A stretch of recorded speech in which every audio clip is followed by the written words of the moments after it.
Welcome to my YouTube channel HR educational hub ब्रह्मण छात्र छात्री सकल आजिर भिडिओटुत आमी आलोचना करिम तुमालोकर साइंसर चैप्टार 5 मौलर पर्यावृत्त श्रेणी विभाजन। एटा एटा वन शॉट भिडिओ हबलै गई आछे। तुमालोके भिडिओटु स्किप नकराकै तुमालोके सम्पूर्ण भिडिओ चाबा। तुमालोकर half yearly exam pre board exam और तुमालोकर फाइनल अर्थात मेट्रिक परीक्षात यार बाहिरे एटा प्रश्न नाहिब मैं तुमालोকক 100% कन्सेप्शन दिबोलै ट्राई करिम। तुमालोके भिडिओटु हेकলৈকে चाबा। मरমৰ ছাত্ৰ ছাত্ৰীসকল तुमालोকৰ কাৰণে WhatsApp ग्रुप बनोৱা হৈছে। WhatsApp ग्रुपर लिंकটো মই ডেসক্ৰিপচনত দি দিছো। तुमालोके ডেসক্ৰিপচনত গৈ WhatsApp ग्रुपত জয়েন হোৱা। এডুকেশ্যন ৰিলেটেড সকলো ধৰণৰ ইনফৰমেশন तुमालोके মোৰ চেনেলতে পাই যাবা আৰু तुमालोके সায়েন্স मैथ्स सोशल साइंस और एसामिस এইকেইটা সাবজেক্টৰ কাৰণে কোনো ধৰণৰ চিন্তা কৰিব নালাগে। 100% মই তোমালোকক প্ৰিপাৰেচন কৰাম। মৰমৰ ছাত্ৰ ছাত্ৰীসকল তোমালোকৰ এই চেপ্টাৰ 5ৰ যেটো মৌলৰ পৰ্যাবৃত্ত শ্ৰেণী বিভাজন আছে এই চেপ্টাৰৰ পৰা আটাইতকৈ বেছি প্ৰশ্ন আহে। বেছি মানে 100% ক'ব পাৰি আৰু এই চেপ্টাৰৰ 100% নলেজ তোমালোকে ভালদৰে বুজিলা মই কি কৈ আছো। 100% নলেজ ইয়াৰে যিবোৰ এক্টিভিটি আছে এই এক্টিভিটিত কি হৈ আছে নিহিত হৈ আছে বা জড়িত হৈ আছে। গতিকে তোমালোকে যদি এক্টিভিটি কেইটা যদি তোমালোকে বুজি পোৱা তেতিয়াহলে এই চেপ্টাৰটো তোমালোকে 100% কভাৰ হৈ যাব।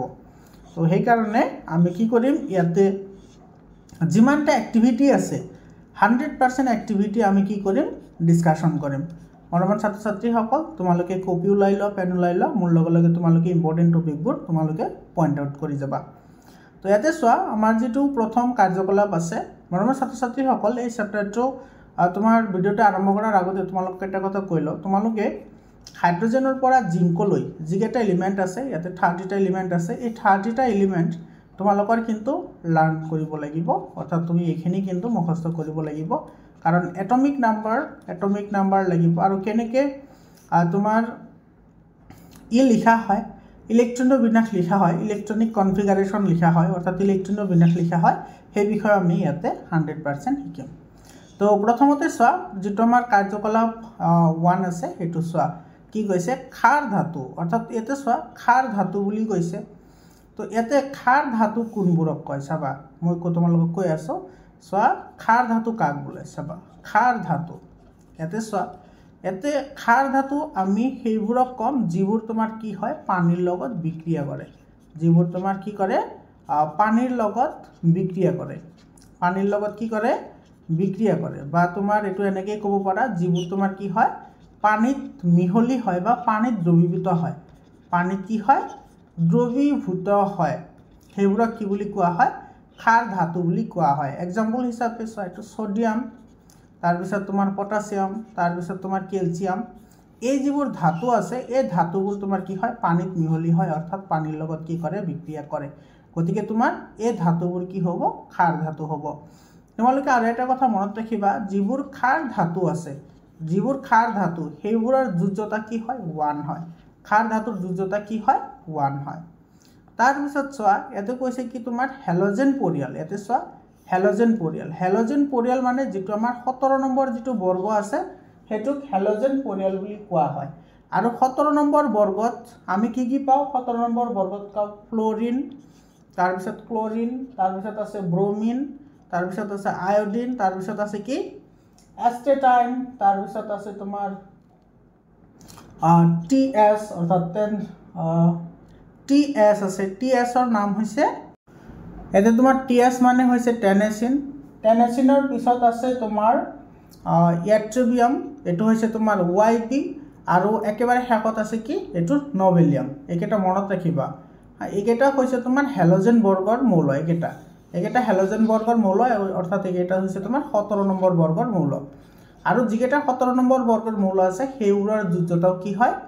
1 হয়। এইখিনি কথা বুজি পালা ভালদৰে। তাৰ পিছত কি কৈছে চোৱা মিলৰ প্ৰতি লক্ষ্য ৰাখি মেণ্ডেলিভৰ পৰ্যাবৃত্ত তালিকাত হাইড্ৰোজেনৰ বাবে সঠিক স্থান নিৰূপণ কৰিবলৈ চেষ্টা কৰা। এতে চোৱা মেণ্ডেলিভৰ পৰ্যাবৃত্ত তালিকাৰ কথা কৈছে। তো এইটো যদি আমি ডিসকাশন কৰিবলৈ যাও প্ৰথমতে তুমি লক্ষ্য কৰা এতে মেণ্ডেলিভৰ পৰ্যাবৃত্ত তালিকাত এইটো হাইড্ৰজেনক ক্ষাৰ ধাতুৰ সৈতে স্থান দিয়া হৈছে কিন্তু হাইড্ৰজেনৰ আমাৰ কিছুমান বৈশিষ্ট্য আছে যেহেতু এইটো হাইড্ৰজেনৰ ইলেক্ট্ৰনীয় বিন্যাস 1 তোমালোকে জানাই হাইড্ৰজেনৰ এটমিক নাম্বাৰ হৈছে 1 গতিকে ইলেক্ট্ৰনীয় বিন্যাস কি হ'ব 1 হ'ব যেটো তোমাৰ কি এটো চোৱা যেটো তোমাৰ ক্ষাৰ ধাতুৰ তোমাৰ যোজ্যতা আছিল 1 আৰু যিবোৰ হেলোজেন যৌগ আৰু যিবোৰ কি আছে হেলোজেন যৌগ আছে হেবোৰৰ যোজ্যতা 1 গতিকে চোৱা ক্ষাৰ ধাতুৰ যোজ্যতা 1 হেলোজেনৰ যোজ্যতা 1 আৰু হাইড্ৰজেনৰ যোজ্যতা 1 হয় গতিকে আমি কি কৰিব পাৰো হাইড্ৰজেনক আমি ক্ষাৰ ধাতুৰ লগত ৰাখিব পাৰো আৰু হেলোজেনৰ লগত ৰাখিব পাৰো যেহেতু ইহতৰ কি হয় এটমিক নাম্বাৰ কি যোজ্যতা সেম হয় যদি যোজ্যতা সেম হয় তেতিয়া হলে তোমাৰ কি হ'ব ৰাসায়নিক ধৰ্ম একে হ'ব মনত ৰাখিবা যোজ্যতা যদি একে হয় তেতিয়া হলে ৰাসায়নিক ধৰ্ম কি হয় একে হয় গতিকে হাইড্ৰজেনক হয় আমি ক্ষাৰ ধাতুৰ লগত ৰাখিম নহলে হেলোজেনৰ লগত ৰাখিম আৰু যেহেতু এই যেটো ব্যাখ্যা এই ব্যাখ্যাটো তোমাৰ মেন্ডেলিভ দিব পৰা নাছিল আৰু সেই কাৰণে তোমাৰ মেন্ডেলিভে কিন্তু কি কৰিব পৰা নাছিল হাইড্ৰজেনৰ সঠিক স্থান দিব পৰা নাছিল বুজি পালানে সেই কাৰণে সঠিক স্থান দিব পৰা নাছিল বুজি পালানে আৰু ছয় ইয়াতে ক্ষাৰ ধাতুৰ লগত এটো হেলোজেনৰ লগত অক্সিজেন আৰু সালফাৰ লগত লগ লাগি কি কৰে একে ধৰণৰ সংকেতৰ যৌগ গঠন কৰিব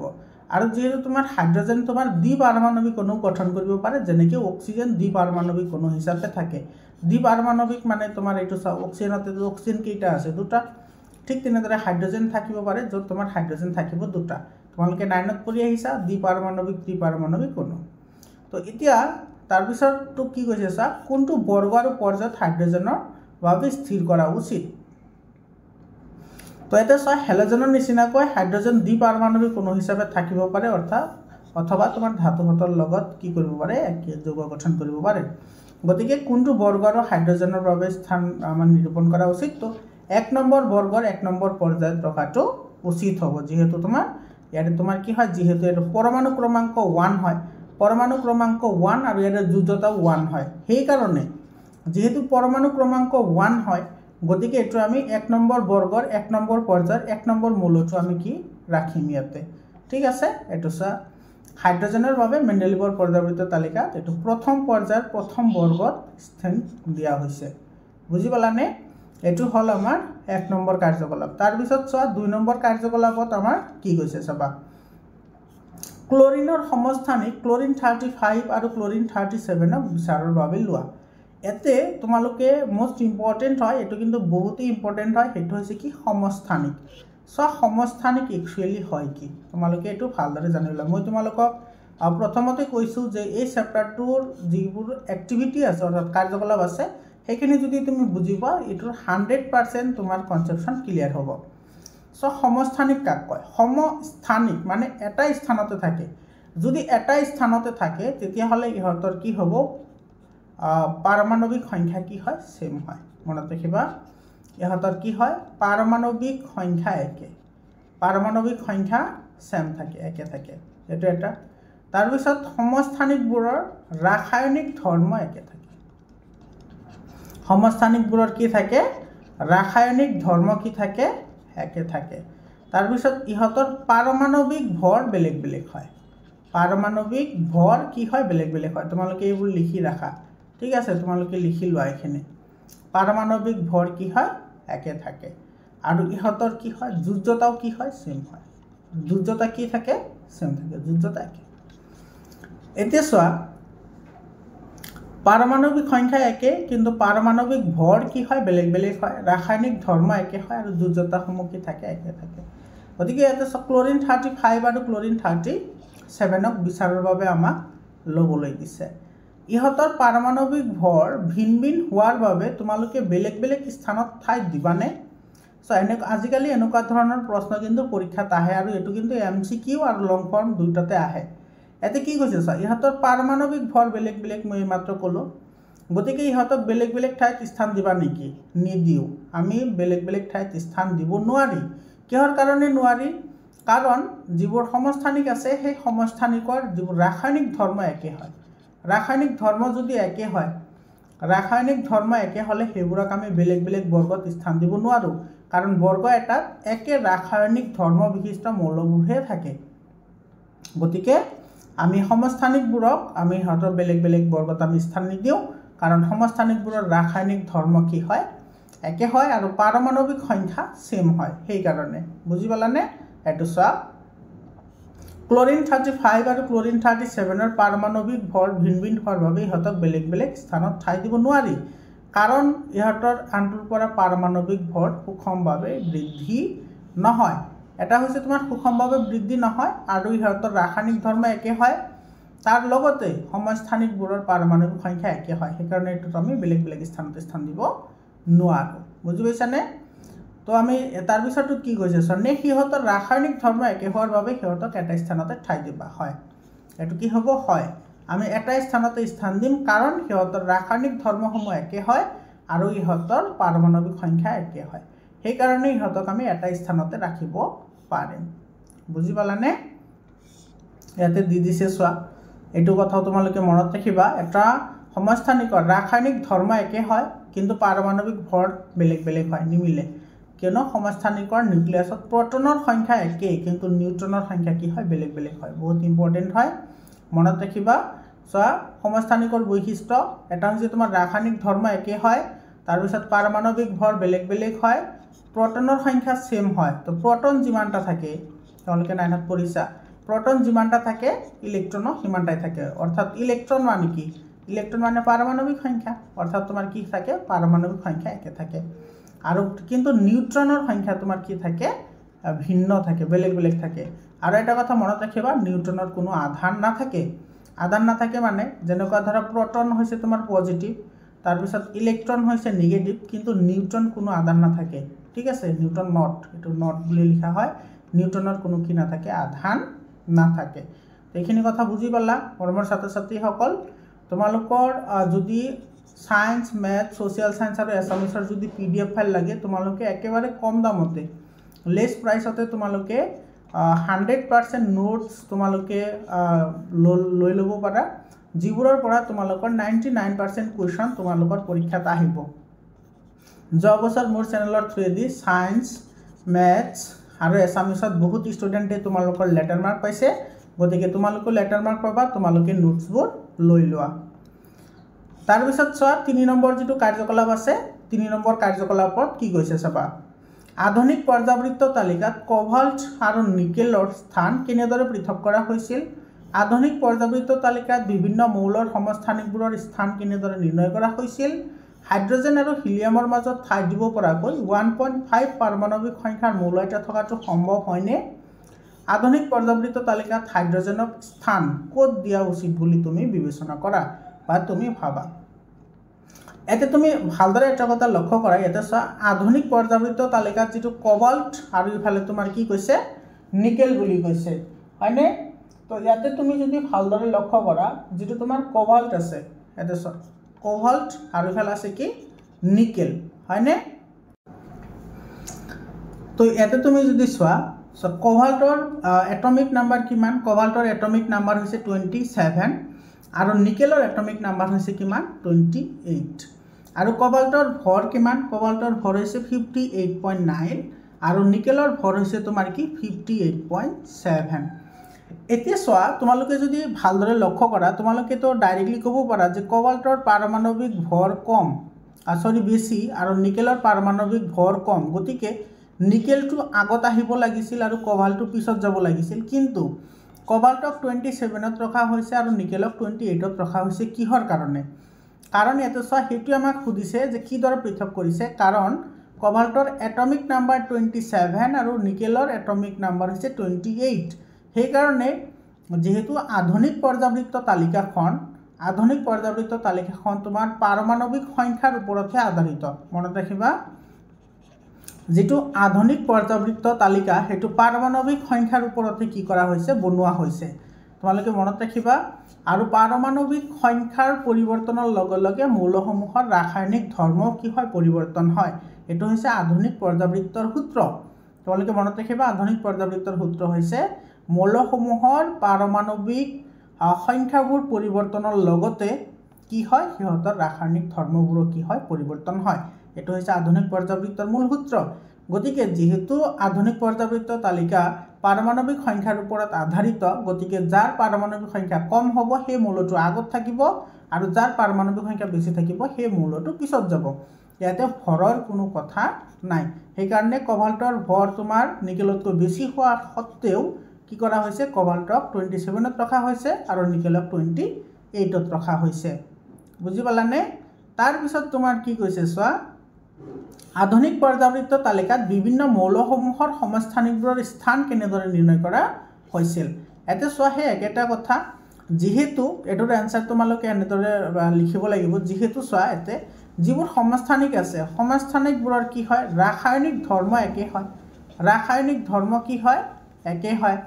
তাৰ পিছত তোমাৰ ৰাসায়নিক ধৰ্ম একে তাৰ পিছত তোমাৰ ইহতৰ পাৰমাণৱিক সংখ্যা একে হয় পাৰমাণৱিক সংখ্যাও কি হয় একে হয় হয়নে তাৰ পিছত তোমাৰ ভৰ কি হয় বেলেগ বেলেগ হয় ভৰ ভিন্ন এটা ভৰ যদি ভিন্ন হয় তেতিয়াহলে নিউট্ৰনো তোমাৰ কি থাকে ভিন্ন থাকে নিউট্ৰনো কি থাকে ভিন্ন অৰ্থাৎ নিউট্ৰন বেলেগ বেলেগ থাকে কিন্তু তোমাৰ প্ৰটন আৰু ইলেক্ট্ৰন সেম থাকে প্ৰটন আৰু ইলেক্ট্ৰন কি থাকে সেম থাকে তোমালোকে ক্লাস 9ত পঢ়ি আহিছা প্ৰটন ইলেক্ট্ৰন আৰু নিউট্ৰনৰ বিষয়ে সেই কাৰণে কি কৰা হয় সমস্থানিকবোৰৰ একেটা স্থানতে মানে এটা পৰ্যায় আৰু এটা বৰ্গতে সমস্থানিকবোৰৰ স্থান দিয়া হয় বুজি পালানে তাৰ পিছত হাইড্ৰোজেন আৰু হিলিয়ামৰ মাজত ঠাই দিব পৰাকৈ 1.5 পাৰমাণৱিক সংখ্যা 1.5 পাৰমাণৱিক সংখ্যা বুলি কৈছে সো আধুনিক যেটো আমাৰ পৰ্যায়বৃত্ত আছে আধুনিক পৰ্যায়বৃত্ত তালিকা আধুনিক বা এটো তোমাৰ মডাৰ্ন পিৰিয়ডিক টেবল এমপিটি বুলিও কোৱা হয় তো মডাৰ্ন পিৰিয়ডিক টেবলটো কি হয় পাৰমাণৱিক সংখ্যাৰ ওপৰতহে আধাৰিত তোমালোকে এই কথাটো মই বাৰে বাৰে কৈছো মনত ৰাখিবা পাৰমাণৱিক সংখ্যাৰ ওপৰত আধাৰিত অৰ্থাৎ পাৰমাণৱিক সংখ্যাৰ ওপৰত ভিত্তি কৰিহে আধুনিক পৰ্যায়বৃত্ত তালিকাটো সজা হয় গতিকে আমাৰ যদি আধুনিক পৰ্যায়বৃত্ত তালিকাটো যদি আমি চাওঁ তেতিয়াহ'লে তাত আমি দেখা পাওঁ যে মৌলসমূহৰ যেটো তোমাৰ পাৰমাণৱিক সংখ্যা আছে সেই পাৰমাণৱিক সংখ্যাটো একককৈ বাঢ়ে কেকৈ বাঢ়ে একককৈ বাঢ়ে মানে তোমাৰ 1 কৈ কি হয় ইনক্ৰিজ হয় যেনেকুৱা 1 2 3 যেনেটো হাইড্ৰোজেন হিলিয়াম আৰু এটো কি লিথিয়াম সো হাইড্ৰোজেনৰ এটমিক নাম্বাৰ হৈছে 1 হিলিয়ামৰ এটমিক নাম্বাৰ 2 আৰু লিথিয়ামৰ এটমিক নাম্বাৰ হৈছে 3 গতিকে সোয়া এটো একককৈ বাঢ়িছে অৰ্থাৎ এককৈ বাঢ়িছে গতিকে মাজত তোমাৰ 1.5 মানে কি দেৰ হয়নে গতিকে 1.5 পাৰমাণৱিক সংখ্যাৰ কথা কৈছে তো পাৰমাণৱিক সংখ্যা বিশিষ্ট কোনো মৌল থকাটো সম্ভৱ নহয় পাৰমাণৱিক 1.5 পাৰমাণৱিক সংখ্যা বিশিষ্ট মৌল সম্ভৱ নহয় কাৰণ এটা হাইড্ৰোজেনৰ আৰু হিলিয়াম ইয়াৰে মাজত হাইড্ৰোজেনৰ 1 হয় হিলিয়ামৰ 2 হয় আৰু আধুনিক পৰ্যায়বৃত্ত তালিকা পাৰমাণৱিক সংখ্যাৰ ওপৰত আধাৰিত আৰু পাৰমাণৱিক সংখ্যা তোমাৰ একককৈ বাঢ়ে অৰ্থাৎ একককৈ বাঢ়িব গতিকে মাজতে 1.5 পাৰমাণৱিক সংখ্যা বিশিষ্ট কোনো মৌল থাকিব নোৱাৰে তো আধুনিক পৰ্যায়বৃত্ত তালিকাত হাইড্ৰোজেনক ক'ত স্থান দিয়া উচিত বুলি ভাবিম আমি তো যেহেতু তোমাৰ হাইড্ৰোজেনৰ এটমিক নাম্বাৰ 1 হাইড্ৰোজেনৰ তোমাৰ যোজ্যতা 1 হয় গতিকে এটো আমি কি কৰিম হাইড্ৰোজেনক প্ৰথম বৰ্গৰ প্ৰথম পৰ্যায়তে আমি এটো স্থান দিম বুজি পাইছানে এতে সোয়া এই এতে আছে তোমাৰ যেটো হাইড্ৰোজেনৰ পাৰমাণৱিক সংখ্যা 1 এই ইলেক্ট্ৰনৰ বিন্যাস 1 অৰ্থাৎ ইয়াৰ যোজক কক্ষত মাত্ৰ এটা ইলেক্ট্ৰন আছে ক্ষাৰ ধাতুৰ যোজক কক্ষত এটা ইলেক্ট্ৰন থাকে গতিকে হাইড্ৰোজেনক আধুনিক পৰ্যায়বৃত্ত তালিকাৰ প্ৰথম বৰ্গত স্থান দিয়া উচিত তোমালোকে নোটছখিনি লৈ লোৱা ইয়াৰ পৰা কিন্তু তোমালোকৰ 100% পৰীক্ষাত কোৱেশ্চন আহিব হাফ ইয়াৰলি প্ৰি বোৰ্ড আৰু মেট্ৰিক পৰীক্ষা দুটাতে তোমাৰ ইয়াৰ পৰা কিন্তু কি আহিব কোৱেশ্চন আহিব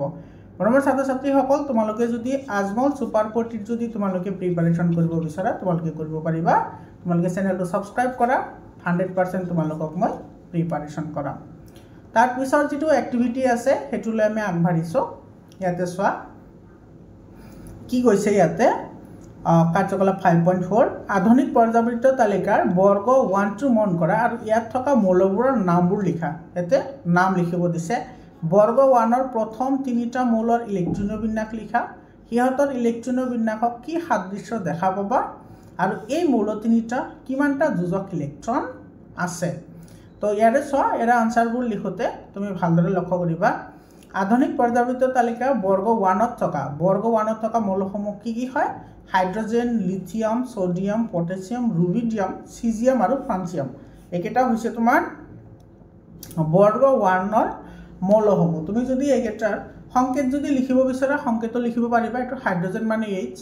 লিথিয়াম মানে Li সোডিয়াম মানে Na পটাছিয়াম মানে K ৰুবিডিয়াম মানে হৈছে তোমাৰ Rb সিজিয়াম মানে হৈছে Cs আৰু ফ্ৰান্সিয়াম মানে হৈছে Fr ঠিক আছে তো প্ৰথম তিনিটা মৌলৰ কি কৰিব দিছে ইলেক্ট্ৰনীয় বিন্যাস আমাক লিখিব দিছে এটো 2 নম্বৰ প্ৰথম তিনিটা মৌলৰ ইলেক্ট্ৰনীয় বিন্যাস লিখা তো প্ৰথম তিনিটা মৌল কি কি এটা হৈছে হাইড্ৰোজেন তাৰ পিছতটো হৈছে তোমাৰ কি লিথিয়াম তাৰ পিছতটো আছে কি তোমাৰ সোডিয়াম ইলেক্ট্ৰনীয় বিন্যাস আমি লিখিব লাগে চাবা ইলেক্ট্ৰনীয় বিন্যাস লিখিবলৈ হলে তোমালোকে এটা কথা মনত ৰাখিব লাগিব তোমালোকে ক্লাস 9 ত পঢ়ি আহিছিলা বৰ আৰু বিউৰিৰ থিওৰি হয়নে বৰ নীল বৰ আৰু বিউৰি নীল বৰ আৰু বিউৰিৰ তোমালোকে থিওৰি পঢ়ি আহিছে এটমিক মডেল থিওৰি সেই থিওৰি মতে তোমাৰ মৌল এটাৰ যোজক কক্ষত কিমানটা ইলেক্ট্ৰন থাকে 2n² টা ইলেক্ট্ৰন থাকে তোমালোকে এই কথাটো মনত ৰাখিবা এটো কিন্তু পৰীক্ষাত আহে যে মৌল এটাৰ শক্তি স্তৰত সৰ্বোচ্চ কিমানটা ইলেক্ট্ৰন থাকিব পাৰে তো 2n² টা ইলেক্ট্ৰন থাকিব পাৰে যত n মানে হৈছে কক্ষৰ সংখ্যা যেটো আৰম্ভ হয় 1 ৰ পৰা 1 2 3 এনেকে আগবাঢ়ি যায় তো ইয়াতে চোৱা তাৰ মানে তোমাৰ প্ৰথম কক্ষত ইলেক্ট্ৰন আহিব দুটা মনত ৰাখা প্ৰথম কক্ষত ইলেক্ট্ৰন আহিব দুটা যাক আমি k খুল বুলি কওঁ দ্বিতীয় কক্ষত ইলেক্ট্ৰন আহিব 8টা যাক আমি l খুল বুলি কওঁ তাৰ পিছত তৃতীয় কক্ষত ইলেক্ট্ৰন আহিব কিমানটা 18টা যাক আমি কি বুলি কওঁ m বুলি কওঁ তাৰ পিছত আহিব কিমানটা 32টা যাক আমি কি বুলি কওঁ n বুলি কওঁ হয়না তৃতীয় কক্ষত কিমানটা আহিব 18টা আহিব 2 * 3 স্কয়ার 9 9 18 হয় 8টা আহিব এতিয়া চোৱা তো তুমি ইলেক্ট্ৰনীয় বিন্যাস কেনেকৈ লিখিব লাগিব প্ৰথম কক্ষত আহিব কেইটা দুটা যাক আমি k খুল বুলি কওঁ দ্বিতীয় কক্ষত আহিব 8টা যাক আমি l খুল বুলি কওঁ তৃতীয় কক্ষ আমি m বুলি কওঁ যত আহিব ইলেক্ট্ৰন 18টা আৰু n কক্ষত আহিব কিমানটা 32টা অৰ্থাৎ 4 নম্বৰ কক্ষত আহিব 32টা তো ইলেক্ট্ৰনীয় বিন্যাস লিখিবলৈ হলে সৰ্বপ্ৰথম তুমি জানিব লাগিব পাৰমাণবিক সংখ্যা তো হিলিয়ামৰ হাইড্ৰোজেনৰ পাৰমাণবিক সংখ্যা 1 লিথিয়ামৰ পাৰমাণবিক সংখ্যা হৈছে 3 আৰু সোডিয়ামৰ পাৰমাণবিক সংখ্যা হৈছে কিমান 11 এতিয়া তুমি যদি ইলেক্ট্ৰনীয় বিন্যাস লিখা এতে আছে ইলেক্ট্ৰন এটা গতিকে এটাই হ'ব তো প্ৰথম কক্ষত দুটা থাকে এতে টোটাল আছে তিনিটা তো দুটা প্ৰথম কক্ষত গল তো বাকি কেইটা ৰল এটা ৰল হেতু যাব দ্বিতীয় কক্ষত অৰ্থাৎ এটো k কক্ষ এটো আহিব l কক্ষ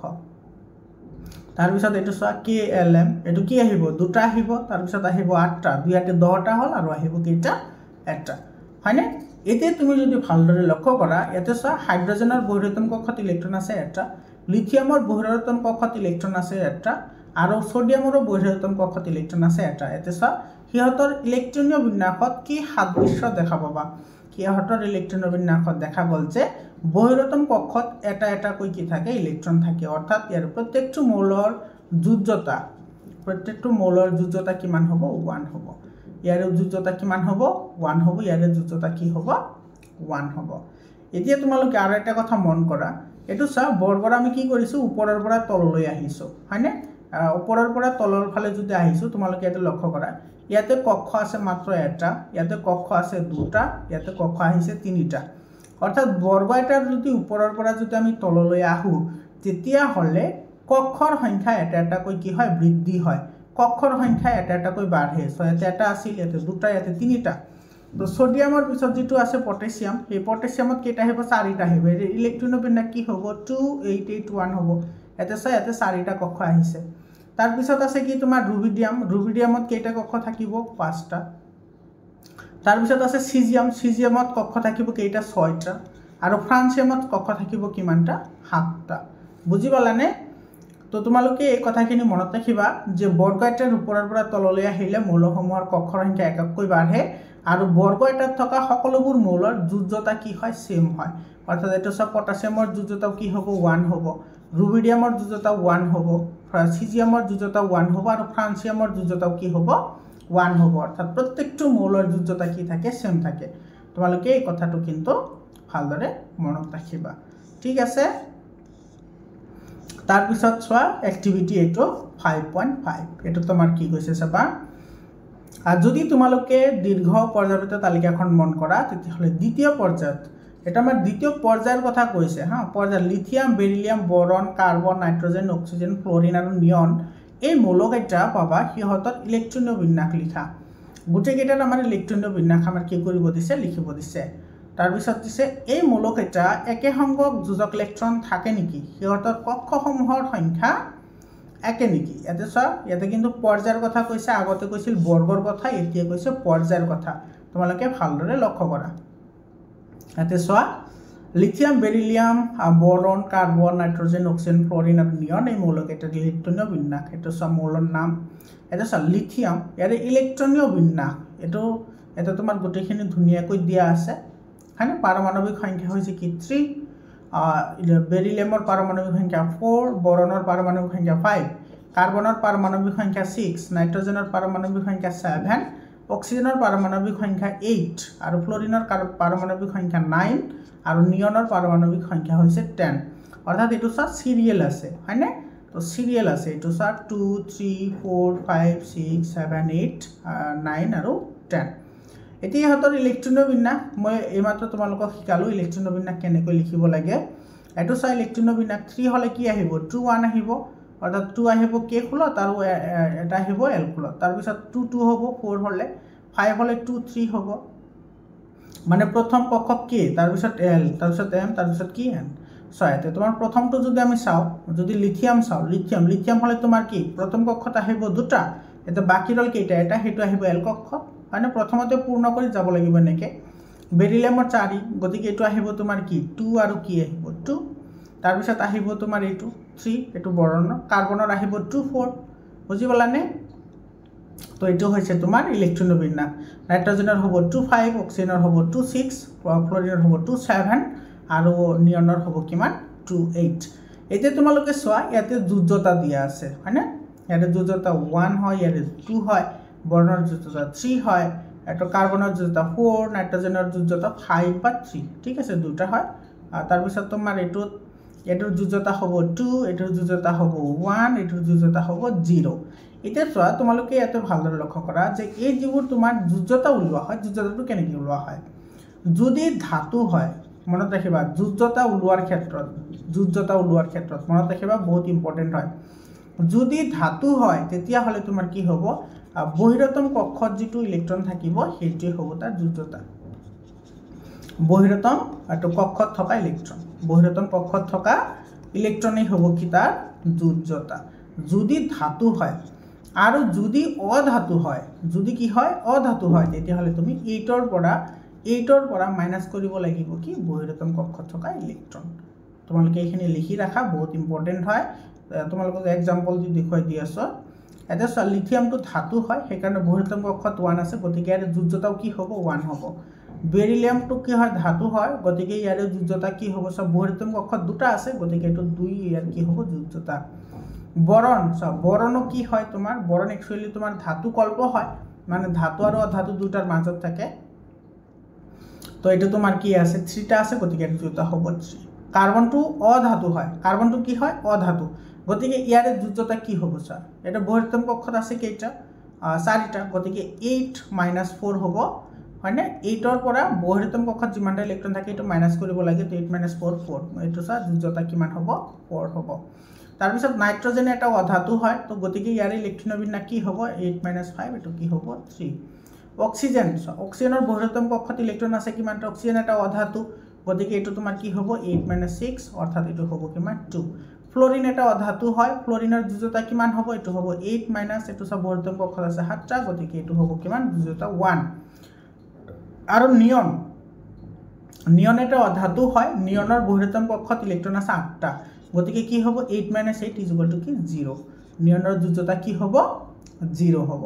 মৰমৰ ছাত্ৰ-ছাত্ৰী সকল ইয়াতে তোমালোকে এটা কথা মন ৰাখিবা যিবোৰ মৌলৰ যোজ্যতা 0 হয় সেইবোৰক সম্ভ্ৰান্ত মৌল বুলি কোৱা হয় সম্ভ্ৰান্ত মৌল ঠিক আছে সম্ভ্ৰান্ত মৌল বা নিউট্ৰেল এলিমেন্ট বুলি কোৱা হয় নিউট্ৰেল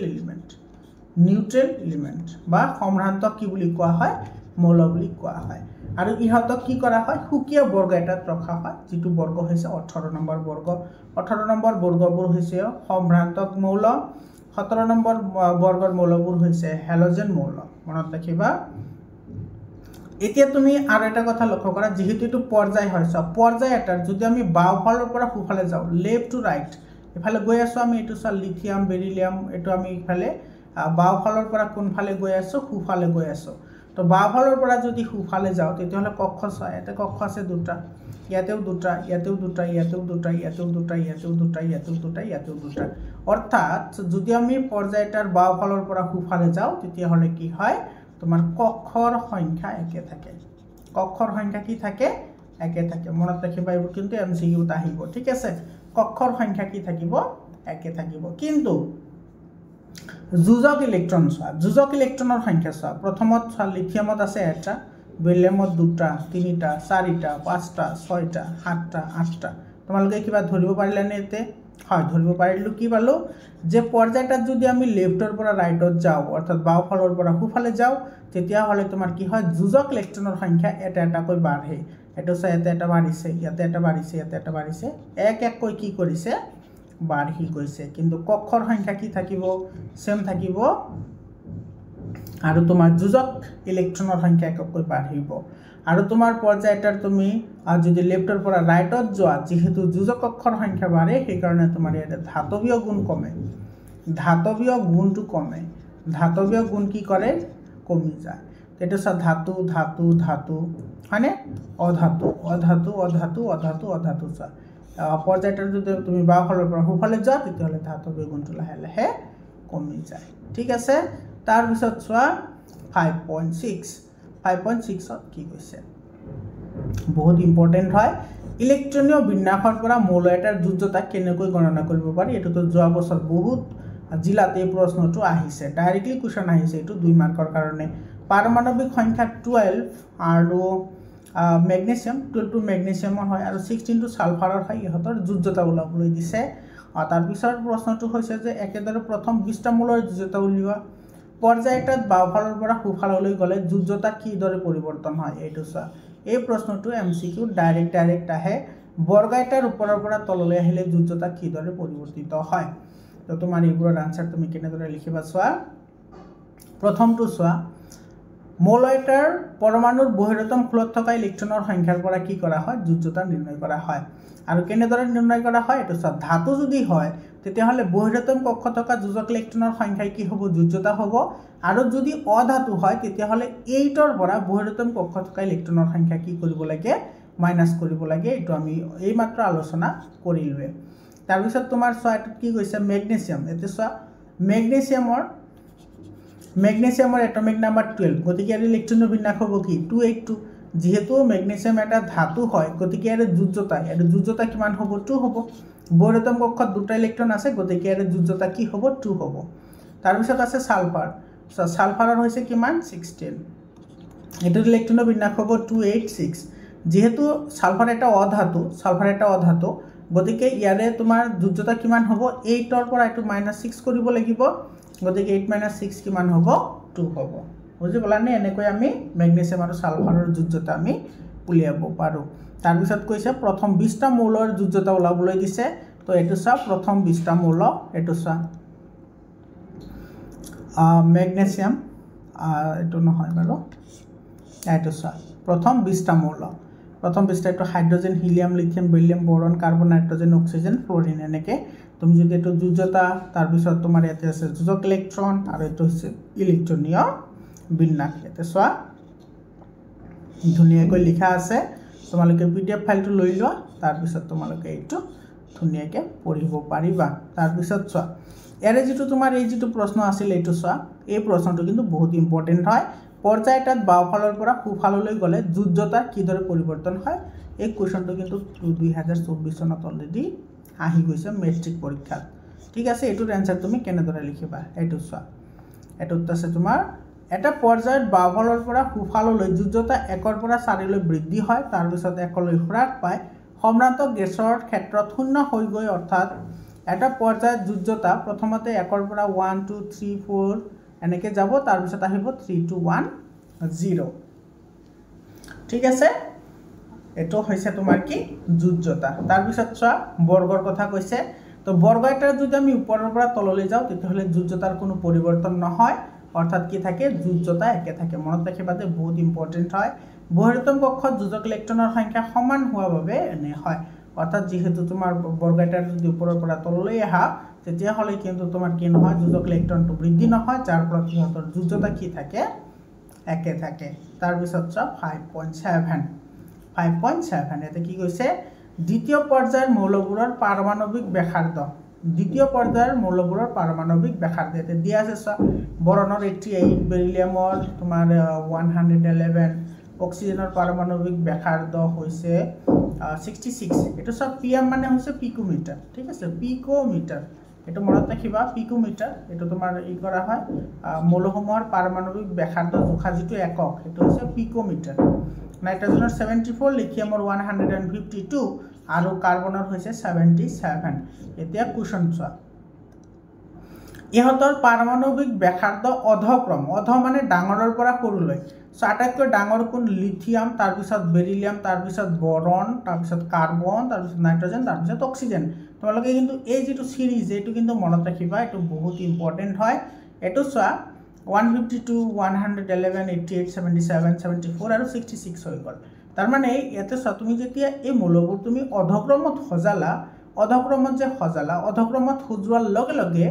তোমাৰ কি হৈ গল এটো এটা পৰ্যায় হৈ গল কি হৈ গল পৰ্যায় আৰু এটো তোমাৰ কোন নম্বৰ পৰ্যায় হৈ গল এটো হল দ্বিতীয় নম্বৰ পৰ্যায় অৰ্থাৎ 2 নম্বৰ পৰ্যায়ৰ মৌল হৈছে এটা lithium beryllium boron carbon nitrogen আৰু কি অক্সিজেন অক্সিজেনৰ পিছত তোমাৰ আছে ফ্লোৰিন আৰু নিয়ন আছে হেকিটা দিয়া নাই তো হেতু আমি নালাগে তো একেটা হৈছে তো দ্বিতীয় পৰ্যায় এতে তুমি এটা কথা লক্ষ্য কৰা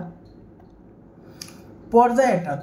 যদি আমি কি কৰো পৰ্যায় এটাত যদি আমি লেফটৰ পৰা ৰাইটত যাও বা ফালৰ পৰা যদি সোফালে যাও তেতিয়াহলে এটো সব পাৰমাণৱিক ব্যাসাৰ্ধ লাহে লাহে কমে পাৰমাণৱিক ব্যাসাৰ্ধ কি কৰে কমে বহুত ইম্পৰ্টেন্ট হয় পাৰমাণৱিক ব্যাসাৰ্ধ কমে কমিছে ইয়াতে চোৱা এটো কমিছে এটো কমি গৈছে লাহে লাহে এটো হৈছে তোমাৰ পৰ্যায়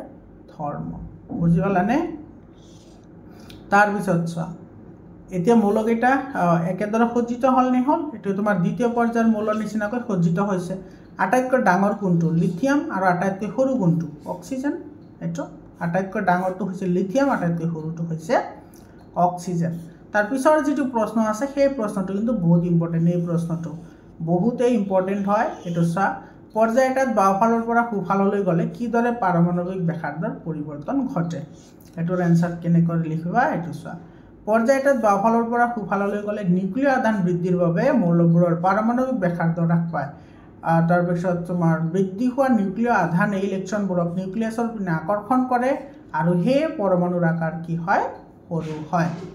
তাৰ পিছৰ এক্টিভিটি লৈ আহিছো হেতু হৈছে 5.8 তো 5.8 ত কি হৈছে চোৱা তলত দিয়া প্ৰথম বৰ্গৰ মৌলবোৰ এটো আছিল পৰ্যায়ৰ এটো হৈছে বৰ্গৰ মৌলবোৰ পাৰমাণৱিক ব্যাসাৰ্ধত ঘটা পৰিৱৰ্তন অধ্যয়ন কৰা আৰু ইহতক বৰ্ধিত ক্ৰমত সজোৱা বৰ্ধিত মানে তোমাৰ কি সৰুৰ পৰা ডাঙৰলৈ সজাব লাগে আটাইতকৈ ডাঙৰ আৰু আটাইতকৈ সৰু মৌলৰ নাম লিখা বৰ্গ এটা তললৈ গলে পাৰমাণৱিক আকাৰৰ পৰিৱৰ্তন কেনেদৰে ঘটে এটো সব বহুত ইম্পৰ্টেন্ট কোৱেশ্চন হয় এইবোৰ কোৱেশ্চন কিন্তু তোমাৰ 100% তোমালোকৰ pre board examination final examination লগতে মেট্ৰিক পৰীক্ষাটো কিন্তু এইবোৰ কোৱেশ্চন তোমালোকৰ আহিব মোৰ ছাত্ৰ ছাত্ৰীসকল আকৌ মনত পেলাই দিছো তোমালোকে যদি আজমন সুপাৰ 40 কাৰণে যদি প্ৰিপাৰেচন কৰিব বিচাৰা তেতিয়াহলে তোমালোকে মোৰ চেনেলৰ থ্ৰুদি প্ৰিপাৰেচন কৰিব পাৰিবা আৰু তোমালোকৰ যদি সায়েন্স ম্যাথ সোশ্যাল সায়েন্স আৰু এছামিছৰ যদি তোমালোকৰ নোটস লাগে 100% চ্যাপ্টাৰ ওয়াইজ নোটস আছে যিবোৰৰ পৰা 99% কোৱেশ্চন তোমালোকৰ কমন আহিব তোমালোকে হেইবোৰ লব পাৰা এটোৰ আনসাৰ তুমি কেনেকৈ কৰিবা এটো চোৱা যদি আমি প্ৰথম বৰ্গৰ মৌলসমূহ পাৰমাণৱিক ব্যাসাৰ্ধৰ ঊৰ্ধ্বক্ৰমত সজাও তেতিয়াহলে এনেকুৱা হ'ব লিথিয়াম সোডিয়াম পটাছিয়াম ৰুবিডিয়াম আৰু কি হ'ব সিজিয়াম এটো ওপৰৰ পৰা তললৈ গৈ আছে ঠিক আছে তাৰপৰে এটো চোৱা যদি আমি এটো কিন্তু বৰ্গ যদি আমি কি কৰো ওপৰৰ পৰা মানে আপাৰটোৰ ডাউন আহো ওপৰৰ পৰা যদি তললৈ আহো তেতিয়াহলে চোৱা পাৰমাণৱিক ব্যাসাৰ্ধ লাহে লাহে বাঢ়িছে এটো পাৰমাণৱিক ব্যাসাৰ্ধ কিয় বাঢ়ে কাৰণ ওপৰৰ পৰা তললৈ আহিলে কক্ষৰ সংখ্যা বাঢ়ে মানে কক্ষৰ সংখ্যাটো বাঢ়ে অলপ আগত আলোচনা কৰিছো যে কক্ষৰ সংখ্যা বাঢ়িলে চোৱা এটো এটা মৌল আৰু এটা মৌল আছে এটো এনেকুৱা সো ইয়াৰে পৰা ইয়াৰে মাজৰ যেটো দৈৰ্ঘ্য ইয়াৰে পৰা ইয়াৰে মাজৰ দৈৰ্ঘ্যটো কম না বেছি অবভিয়াসলি বেছি তো তোমাৰ নিউক্লিয়াছৰ পৰা যদি বৃহত্তম কক্ষৰ মাজৰ দূৰত্ব যদি বেছি হয় তেতিয়াহলে আকৰ্ষণ বল কম হয় আকৰ্ষণ বল কম হোৱা বাবে ইহতৰ কি হয় পাৰমাণৱিক ব্যাসাৰ্ধটো বৃদ্ধি হয় আৰু এটো তোমাৰ বৰ্গ এটাৰ ওপৰৰ পৰা যদি তললৈ যাও তেতিয়াহলে তাৰ পিছৰ যেটো মৌল আহিব হেতু তিনিটা কক্ষ থাকিব তো নিউক্লিয়াছৰ পৰা এটো আৰু দূৰত যাব তাৰ পিছৰটো আহিব চাৰিটা গতিকে নিউক্লিয়াছৰ পৰা হেতু আৰু দূৰত যাব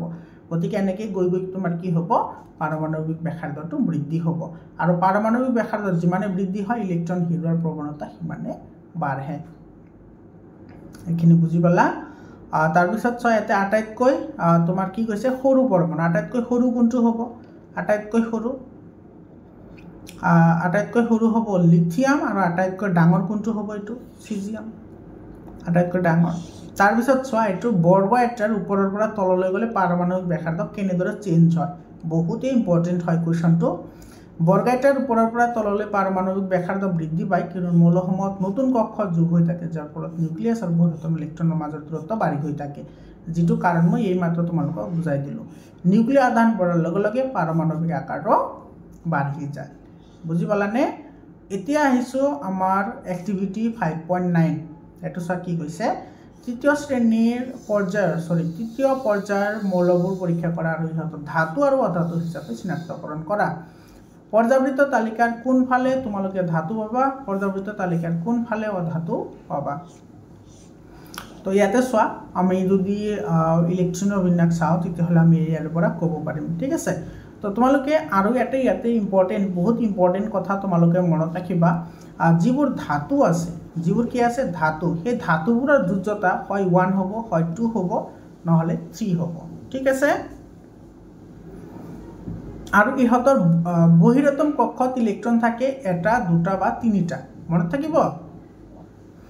এটা দুটা বা তিনিটা যিবোৰ ধাতুবোৰৰ বহিৰতম কক্ষত ইলেক্ট্ৰন থাকে এটা দুটা বা তিনিটা আৰু যদি অধাতু হয় যদি কি হয় অধাতু হয় তেতিয়া ইলেক্ট্ৰন থাকিব কেইটা 4টা 5টা 6টা 7টা আৰু 8টা এইকেইটা হৈছে তোমাৰ কি অধাতু তুমি যদি ইলেক্ট্ৰনৰ বিন্যাস লিখা যদি শেষত যদি 4 5 6 7 8 আহে তেতিয়াহ'লে সেইবোৰ কি হ'ব অধাতু হ'ব আৰু যিবোৰ ধাতু সেইবোৰৰ যদি ইলেক্ট্ৰনৰ বিন্যাস লিখা তেতিয়াহ'লে বহিৰতম কক্ষত ইলেক্ট্ৰন আহিব 1 2 বা 3 আহিব তোমাৰ কেতিয়াবা ইয়াতে কিছুমান কিন্তু এক্সেপশ্যনো আছে ঠিক আছে মানে কিছুমান এনেকুৱা কিছুমান মৌল আছে যিবোৰত কেতিয়াবা 4 হয় তো সেইবোৰ তোমালোকে অলপমান লক্ষ্য ৰাখিব লাগিব তো ইয়াতে চোৱা সোডিয়ামৰ বহিৰতম কক্ষত এটা ইলেক্ট্ৰন আছে মানে এইটো কি হ'ব মেটেল ধাতু দুটা আছে গতিকে এইটো কি হ'ব মেটেল তিনিটা আছে গতিকে এইটো মেটেল হ'ব এটা চোৱা 4 এইটো সিলিকন এটা কি হয় ধাতু কল্প হয় মৰমৰ ছাত্ৰ ছাত্ৰীসকল তোমালোকক ধাতু কল্পৰ বিষয়ে অলপমান কৈ লওঁ ধাতু কল্প একচুৱেলি হয় কি চোৱা ধাতু কল্পৰ ওপৰতো ডিফাৰেণ্ট টাইপ অফ কুৱেশ্যনছ হয় ধাতু কল্প মানে হৈছে তোমাৰ যিটো ধাতু আৰু অধাতু দুটাৰে ধৰ্ম প্ৰদৰ্শন কৰে ধাতু আৰু কি অধাতু দুটাৰ ধৰ্ম প্ৰদৰ্শন কৰে সেইকাৰণে আধুনিক পৰ্যাবৃত্ত তালিকা তোমালোকে যদি ভালদৰে লক্ষ্য কৰা যে একেবাৰে মাজত এনেকুৱা যিটো জিগজাগ মোশন আছে তাতে তোমাৰ আছে মৌল আৰু সেইটো আৰম্ভ হৈছে ক'ৰ পৰা বৰ্গ 13ৰ পৰা আৰু শেষ হৈছে ক'ত বৰ্গ 16ত আৰু তোমাৰ ইয়াৰ মাজত মানে এইফালে আছে অধাতু সোঁফালে আছে কি অধাতু আৰু বাওঁফালে আছে কি ধাতু মনত ৰাখিবা ঠিক আছে আধুনিক পৰ্যাবৃত্তৰ বাওঁফালে ধাতু থাকে আৰু সোঁফালে অধাতু থাকে আৰু ধাতু আৰু অধাতুৰ একেবাৰে মাজ ভাগত কি থাকে ধাতু কল্প থাকে কিহৰ কাৰণে কাৰণ ধাতু কল্পই তোমাৰ কি কৰে ধাতু আৰু অধাতু দুটাৰে ধৰ্ম কি কৰে প্ৰদৰ্শন কৰে তোমালোকে আৰু এটা কথা মনত ৰাখিবা মুঠ 7টা ধাতু কল্প আছে কেইটা ধাতু কল্প 7টা ধাতু কল্প সেইকেইটা কি boron silicon germanium arsenic antimony tellurium আৰু কি পলনিয়াম তোমালোকে এইটো এনেকৈ মনত ৰাখিব পাৰা মই এনেকৈ মনত ৰাখিছোঁ ঠিক আছে বাসিজা টেপু বাসিজা আন্টিটেপু বাসিজা এইটো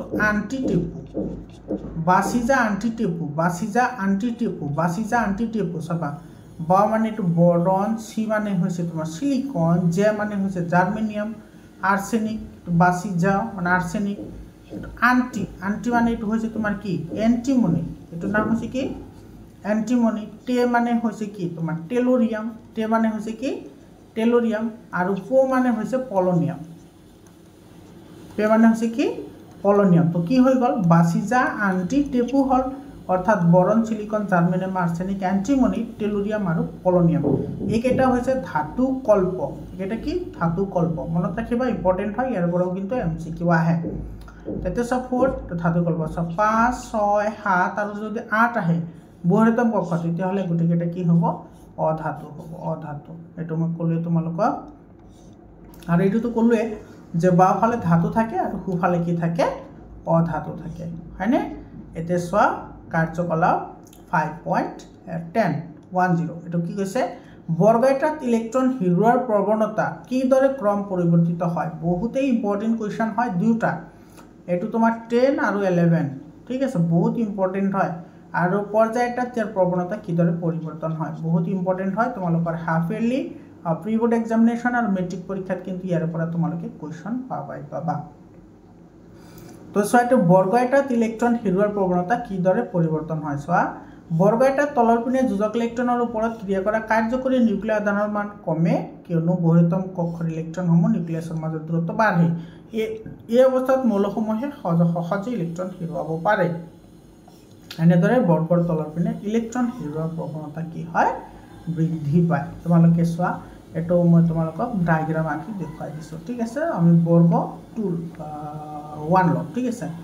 এটা আছে তোমাৰ কি হাইড্ৰোজেন আৰু এটা এটা আছে হাইড্ৰোজেন আৰু এটা লম আমি কি লিথিয়াম ঠিক আছে লিথিয়াম লম এটা দুটা এটা চোৱা এটো আমি নিউক্লিয়াস ধৰো হাইড্ৰোজেনৰ এটমিক নাম্বাৰ হৈছে 1 গতিকে ইয়াতে এটা ইলেক্ট্ৰন থাকিব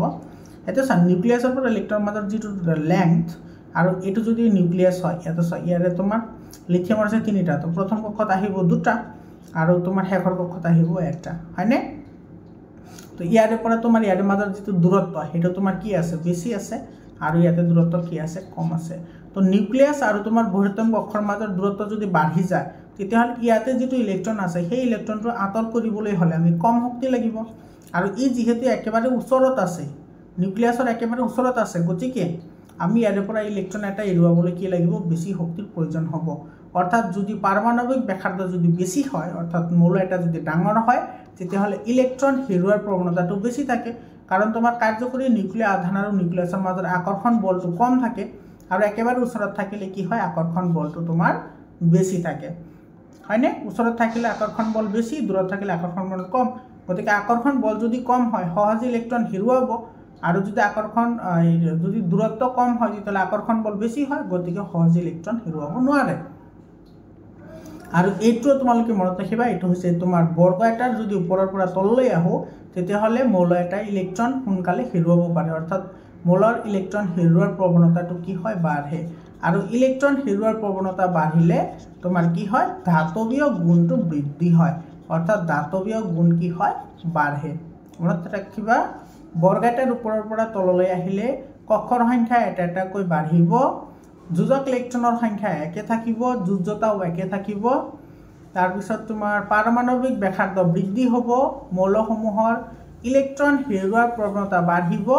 আৰু ধাতৱীয় গুণ কি হ'ব বৃদ্ধি হ'ব বুজি পালা এই কথাখিনি তোমালোকে মনত ৰাখিবা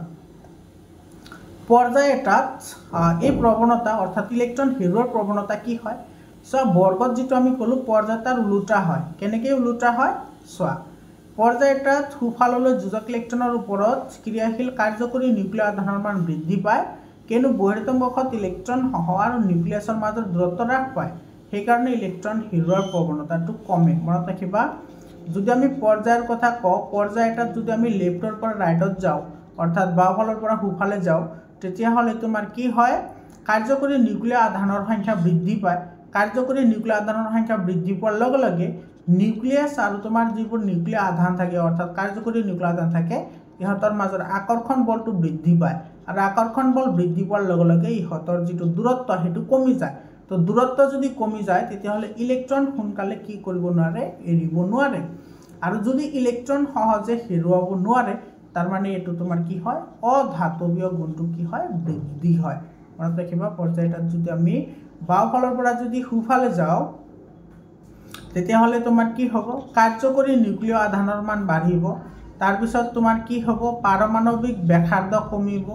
পাৰমাণবিক ব্যাসাৰ্ধ কমে তাৰ পিছত ইলেক্ট্ৰন হেৰুৱাৰ প্ৰৱণতা কমে ইলেক্ট্ৰন হেৰুৱাৰ প্ৰৱণতা কি হয় কমে আৰু অধাতৱীয় গুণটো বৃদ্ধি হয় অধাতৱীয় গুণ কি হয় বৃদ্ধি হয় আৰু যদি অধাতৱীয় গুণ বৃদ্ধি হয় তেতিয়াহলে ইহঁতৰ অক্সাইডবোৰ কেনেকুৱা হ'ব আম্লিক হ'ব তোমালোকে জানাই অধাতৱীয় অক্সাইডবোৰ আম্লিক হয় আৰু ধাতৱীয় অক্সাইডবোৰ কি হয় ধাতৱীয় অক্সাইডবোৰ হৈছে কি ক্ষাৰকীয় ধাতৱীয় অক্সাইডবোৰ হৈছে ক্ষাৰকীয় আৰু অধাতৱীয় অক্সাইডবোৰ হৈছে আম্লিক গতিকে এই গোটেইখিনি কথা মনত ৰাখিবা তাৰপিছত চোৱা 5.11 অৰ্থাৎ 11 এটোত কি কৈছে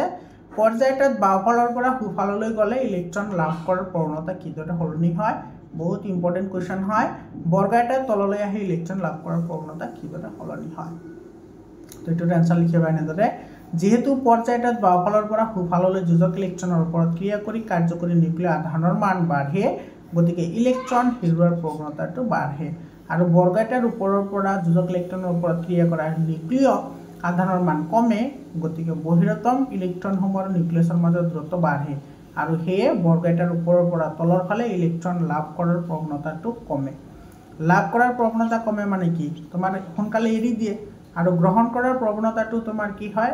বাঢ়ে মানে কি সোনকালে এৰি নিদিয়ে বুজি পাইছানে মৰমৰ ছাত্ৰ ছাত্ৰীসকল তো এইখিনি আছিল আমাৰ এই 5 যেটো 5 নম্বৰ চেপ্টাৰ আছিল সেই চেপ্টাৰৰ গোটেইখিনি তো তোমালোকক যিখিনি মই আজি আলোচনা কৰিলো গোটেইখিনি চেপ্টাৰৰ 100% ইয়াত ইনক্লুড হৈ আছে তোমালোকে যদি এইখিনি ভালদৰে ষ্টাডি কৰা তোমালোকৰ ডেফিনেটলি তোমালোকৰ পৰীক্ষাত ইয়াৰ পৰা কোৱেশ্চন কমন পৰিব তোমালোকক আকৌ মনত পেলাই দিছো তোমালোকে সায়েন্স ম্যাথছ সোশ্যাল সায়েন্স আৰু এছামিছ একেটাৰ কাৰণে কোনো ধৰণৰ চিন্তা কৰিব নালাগে 100% মই তোমালোকক প্ৰিপাৰেচন কৰাও যিমান পাৰো তোমালোকক হেল্প কৰিম তোমালোকৰ কাৰণে হোৱাটসএপ গ্ৰুপ বনোৱা হৈছে তোমালোকে হোৱাটসএপ গ্ৰুপত জয়েন হোৱা হোৱাটসএপ গ্ৰুপৰ লিংকটো মই ডেসক্ৰিপচনত দি দিছো আৰু তোমালোকৰ এই চাৰিটা সাবজেক্টৰ যদি তোমালোকৰ পিডিএফ ফাইল লাগে যদি ইবুক আকাৰে যদি তোমালোকৰ পিডিএফ ফাইল লাগে তেতিয়াহলে তোমালোকে একেবাৰে কম দামতে পাই যাবা তোমালোকে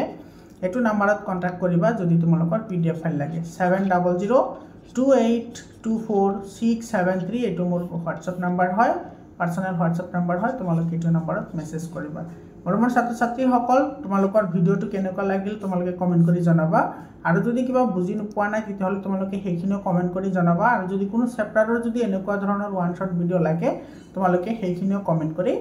জনাবা মৰমৰ ছাত্ৰ ছাত্ৰীসকল তোমালোকক ধন্যবাদ দিছো ভিডিওটো শেষলৈকে চোৱাৰ কাৰণে আকৌ লগ পাম বেলেগ এটা ভিডিওলৈ ধন্যবাদ